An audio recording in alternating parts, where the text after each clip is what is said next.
Pour soutenir la chaîne, buy me a coffee. Merci.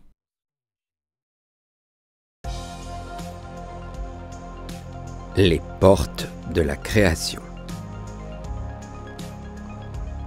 Tome 2 de la saga des Hommes-Dieux par Philippe José Farmer.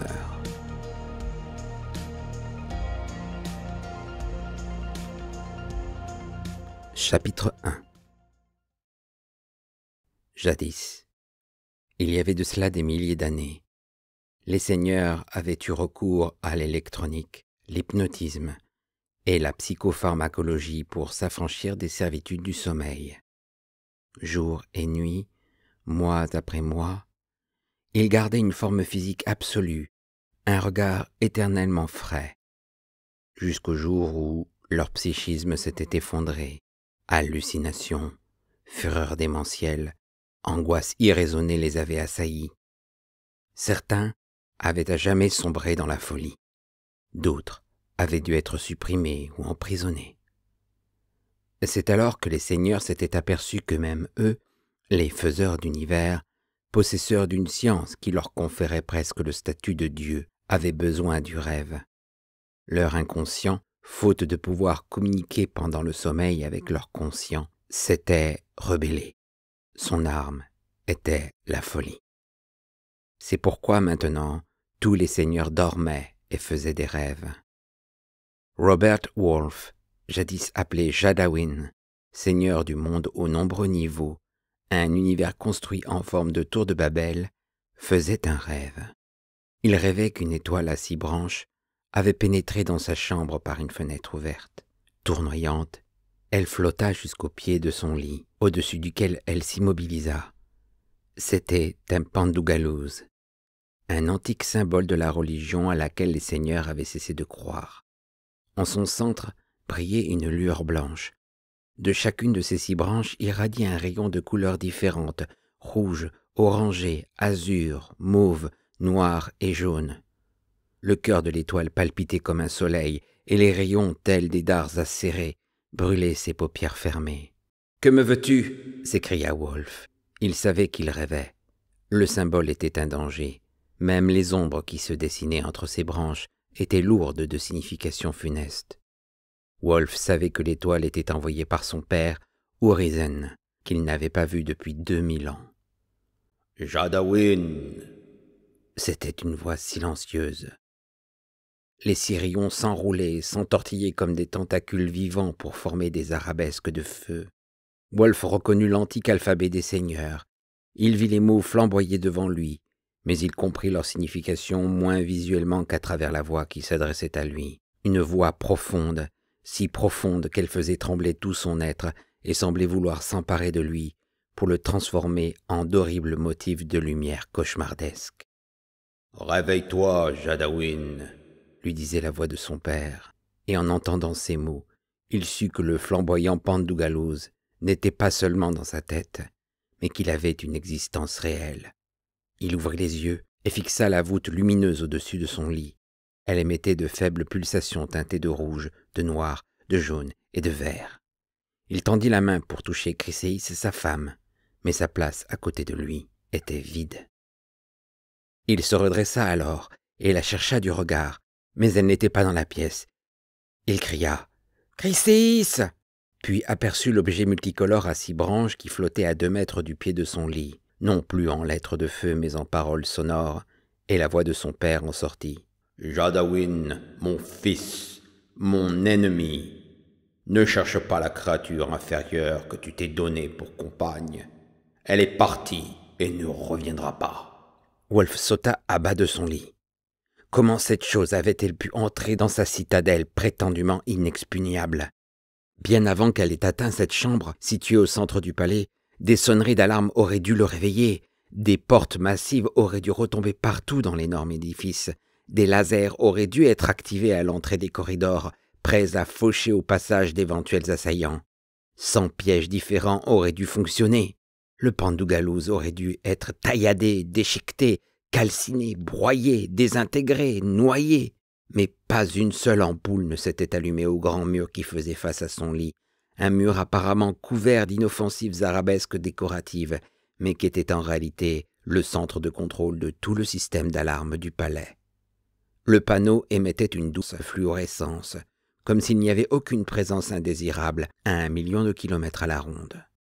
La voix d'Urizen, son père, émit un rire. « Tu ne croyais pas, Jadawin, que tu pouvais résister au Seigneur des Seigneurs avec tes ridicules défenses, tel que tu es là, pitoyablement hébété, tremblant et baigné de sueur. Je pourrais te tuer si j'en avais envie. »« Chryséis !» s'écria de nouveau Wolf. « Chryséis est partie. Elle n'est plus à l'abri dans ton lit et dans ton univers. Elle a été emportée avec autant de discrétion et de célérité qu'un joyau par un malfaiteur. »« Que veux-tu de moi, père ?» demanda Wolf. « Que tu viennes la chercher, que tu essaies de me la reprendre. » Avec un cri de rage, Wolf bondit sur le lit et se jeta vers le Pandougalouze. Ce faisant, il abandonnait toute prudence, car sa raison lui disait que le contact risquait d'être fatal. Ses mains étreignirent l'objet multicolore, mais elles se refermèrent sur le vide et se rencontrèrent. Il retomba stupidement sur le sol, regardant l'endroit où s'était trouvé le polyèdre étoilé.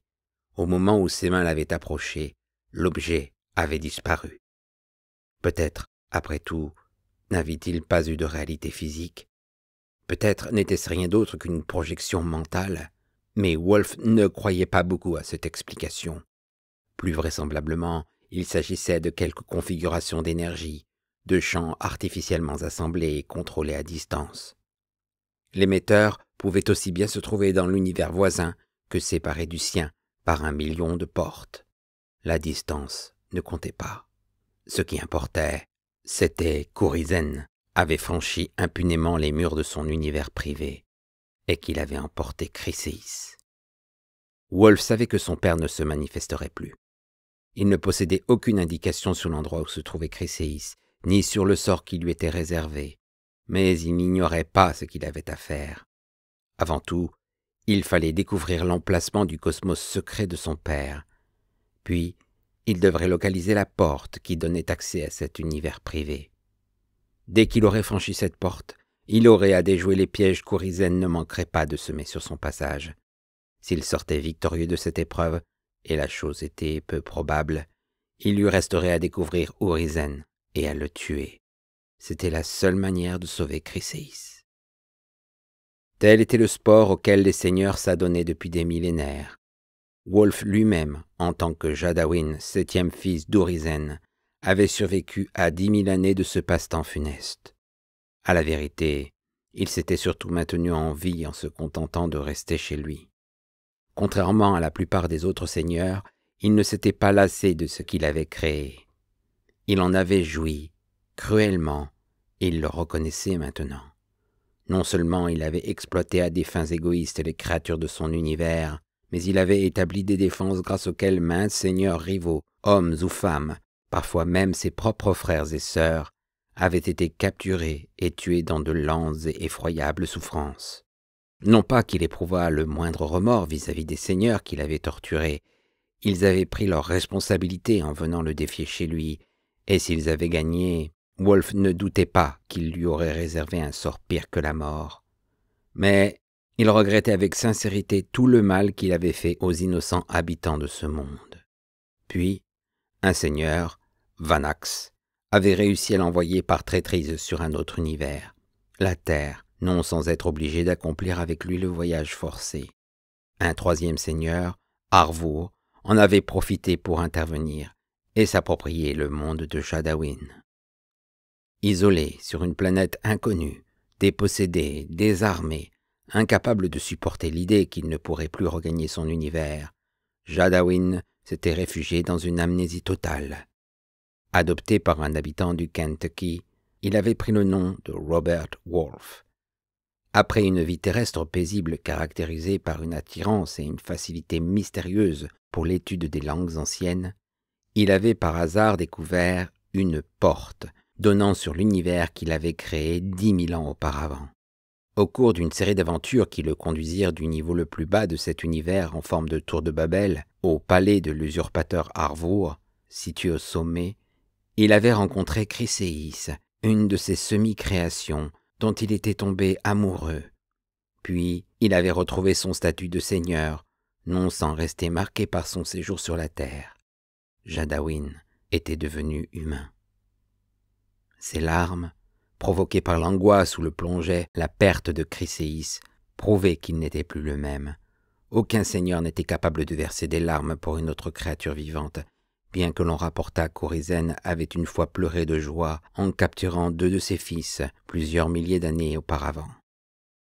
N'étant pas homme à perdre du temps, Wolf commença aussitôt ce qu'il avait à faire. Tout d'abord, il devait s'assurer que quelqu'un garderait le palais pendant son absence. Il ne voulait pas revenir pour trouver comme la dernière fois quelqu'un d'autre installé à sa place. Or, il connaissait un seul homme capable de s'acquitter de cette tâche en toute confiance. C'était Kikaha, alias Paul Janus Finnegan, né à Terre Haute, Indiana, sur la Terre. Kikaha qui lui avait donné la trompe, qui lui avait permis de quitter la Terre. Kikaha qui lui avait fourni l'aide indispensable pour reconquérir son statut de seigneur. La trompe. Avec elle, il pourrait localiser l'univers d'Orizen et s'y ménager un accès. En quelques larges enjambées, il traversa la chambre d'allée de chrysophase et fit pivoter une section de mur sculpté en forme d'aigle géant de la planète. Il eut un sursaut de stupeur. La trompe n'était plus à sa place dans sa niche secrète. Ainsi, non seulement Urizen avait emporté Chryséis, mais il avait volé l'antique trompe de Shambarimen. Soit. Il voulait bien verser des larmes pour les beaux yeux de Chryséis, mais il refusait de perdre son temps à déplorer en vain la perte d'un objet, aussi vénérable fût-il. Il sortit inspecter les corridors du palais.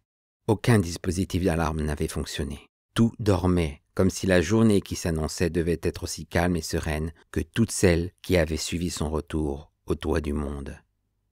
Malgré lui, Wolf frissonna. Il avait toujours eu peur de son père. Maintenant qu'il avait un exemple tangible de l'étendue de ses pouvoirs, il le redoutait encore plus. Mais il n'hésiterait pas à se lancer à sa recherche. Il le traquerait sans merci, le tuerait ou mourrait en essayant. Dans l'une de ces impressionnantes salles de contrôle, il prit place devant une console en forme de pagode. Il établit un programme qui ferait défiler automatiquement devant lui des images de tous les endroits de la planète où il avait dissimulé un dispositif vidéo. Il disposait en tout de 10 000 objectifs, répartis sur les 4 niveaux inférieurs et généralement camouflés dans des arbres ou dans des rochers. Il pouvait ainsi être en permanence au courant de ce qui se passait dans divers secteurs clés. 2 heures durant, il contempla les images qui se succédaient rapidement sur l'écran. Puis, sachant que plusieurs jours seraient peut-être nécessaires, il inséra dans le circuit l'eidolon de Kikaha et laissa l'appareil. À présent, si l'image de Kikaha apparaissait sur l'écran, le dispositif se bloquerait sur la scène et un signal d'alarme avertirait Wolf. Il mit en opération 10 autres consoles. Leur travail consistait à sonder automatiquement le cosmos des univers parallèles pour les détecter et les identifier. Les coordonnées dont Wolf disposait datant de quelques 70 ans, il était probable que le nombre d'univers repérés dépasserait les 1208 mondes enregistrés. C'était cet excédent qui intéressait surtout Wolf. Son père avait depuis longtemps abandonné Gardasrinta, où Wolf avait passé ses jeunes années en compagnie de nombreux frères, sœurs et cousins. En réalité, Urizen, qui se désintéressait d'univers entiers aussi rapidement qu'un enfant gâté se lasse d'un nouveau jouet, avait à 3 reprises changé de résidence depuis son départ de Gardasrinta. Et il y avait de fortes chances pour qu'il en ait encore changé depuis. Même une fois que tous les univers nouveaux auraient été détectés, Wolf ne pourrait être certain que celui de son père était parmi eux. Un monde entièrement clos était indétectable. Seules les portes, dont chacune était caractérisée par une fréquence unique, permettaient de distinguer un univers d'un autre. Si vraiment Urizen voulait échapper aux recherches, il pouvait se servir d'une porte à obturation variable. Elle s'ouvrirait soit à intervalles réguliers, soit par intermittence, selon un code qu'il aurait choisi. Et si les instruments de Wolf balayaient le corridor parallèle, dont faisait partie cet univers au moment où la porte était fermée, ils ne détecteraient absolument rien. Pour eux, ce serait une zone vide de plus. Une chose était sûre, cependant, Urizen voulait qu'il se lance à sa poursuite. Il avait dû faire en sorte de ne pas lui rendre la tâche totalement impossible. Même les seigneurs ont besoin de manger. Wolf prit un déjeuner léger servi par un Talos, robot mi-métal, mi-protéine qui ressemblait à un chevalier du Moyen-Âge en armure et dont il possédait plus de 1000 exemplaires. Puis il fit sa toilette dans une pièce aux parois taillées dans une émeraude géante.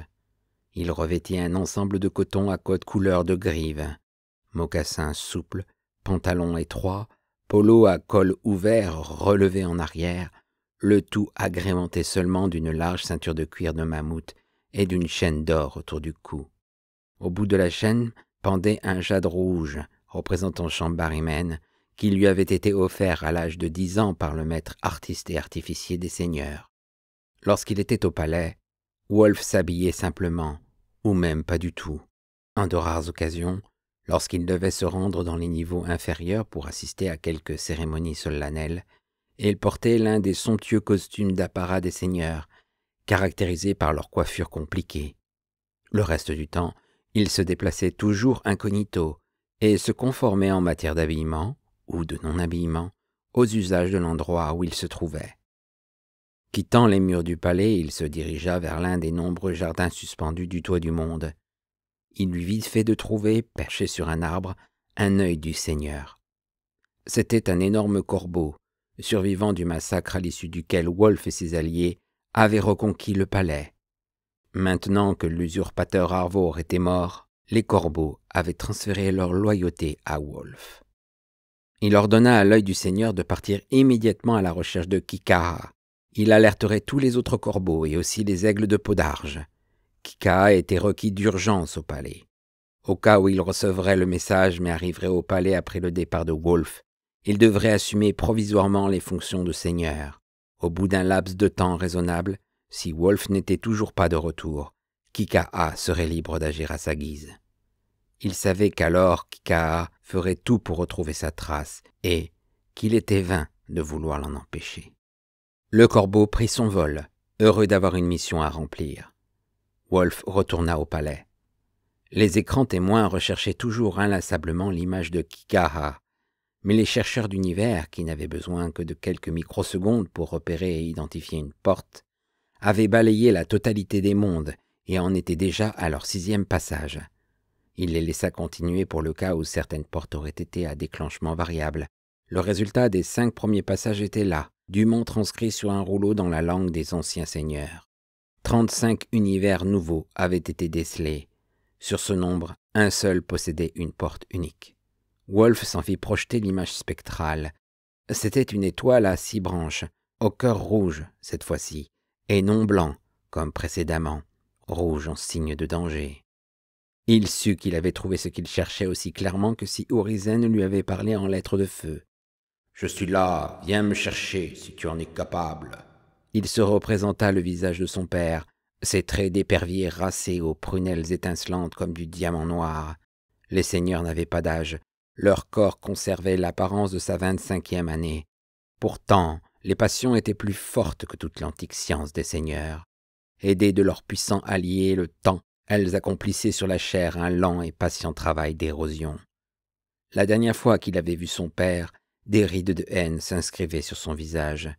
Dieu seul savait à présent à quelle profondeur elles avaient atteint, car il était clair qu'Urizen n'avait pas cessé de haïr. En tant que Jadawin, Wolf avait nourri à l'égard de son père une compréhensible aversion. Mais, contrairement à la majorité de ses frères et sœurs, il ne s'était pas acharné à essayer de provoquer sa perte. Il s'était simplement tenu à l'écart, en faisant tout pour oublier jusqu'à son existence. Maintenant, cependant, tout avait changé.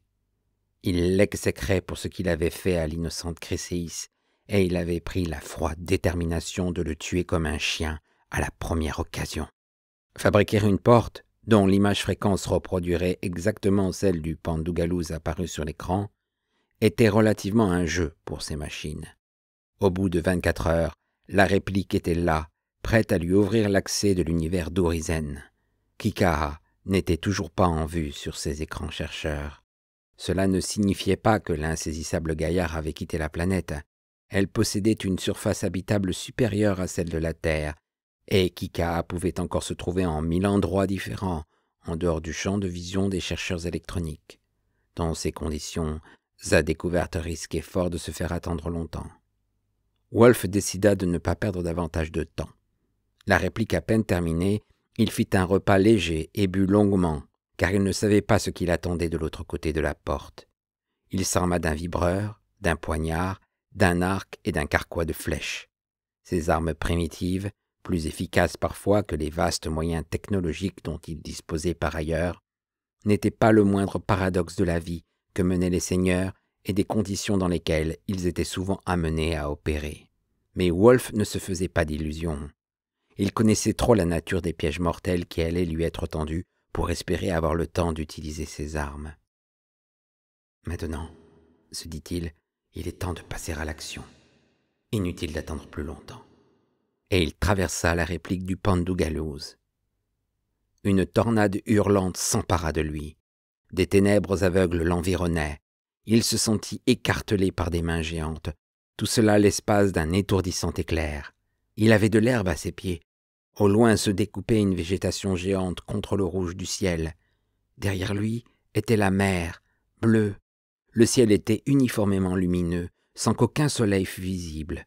Ses vêtements étaient intacts, malgré l'impression qu'il avait ressentie en franchissant la porte. De plus, il avait conservé toutes ses armes. Quel que fût l'endroit où il se trouvait, il n'était certainement pas à l'intérieur de la citadelle d'Urizen. Il se tourna pour voir le polyèdre étoilé qui lui avait livré passage. Il n'était plus là. À sa place se dressait, sur un large rocher plat, un énorme hexagone de métal violet. Il se rappela alors que quelque chose l'avait violemment poussé à la sortie de la porte et qu'il avait fait plusieurs pas en avant pour éviter de perdre l'équilibre. Urizen avait placé une seconde porte à l'intérieur de son Pandu Gallows et l'avait ainsi détourné vers un autre univers. Pourquoi il avait agi de la sorte? Wolf ne doutait pas qu'il allait le savoir bientôt. Il ne se faisait aucune illusion sur ce qui l'attendait s'il essayait de franchir la porte en sens inverse. Néanmoins, n'étant pas homme à négliger la moindre chance, il s'approcha de l'hexagone. Comme il s'y attendait, il put l'enjamber facilement et se retrouva de l'autre côté du rocher. La porte était à sens unique. Quelqu'un toussa derrière lui, et il fit brusquement volte-face, vibreur au poing.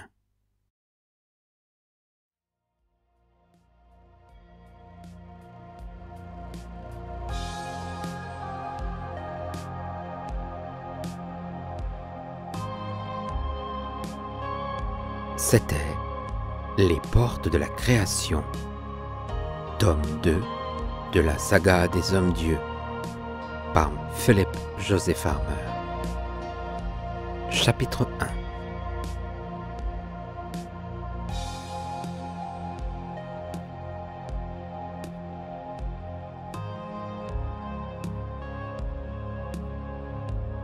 Si vous avez apprécié cette lecture, merci de liker, commenter et de vous abonner à la chaîne. À bientôt.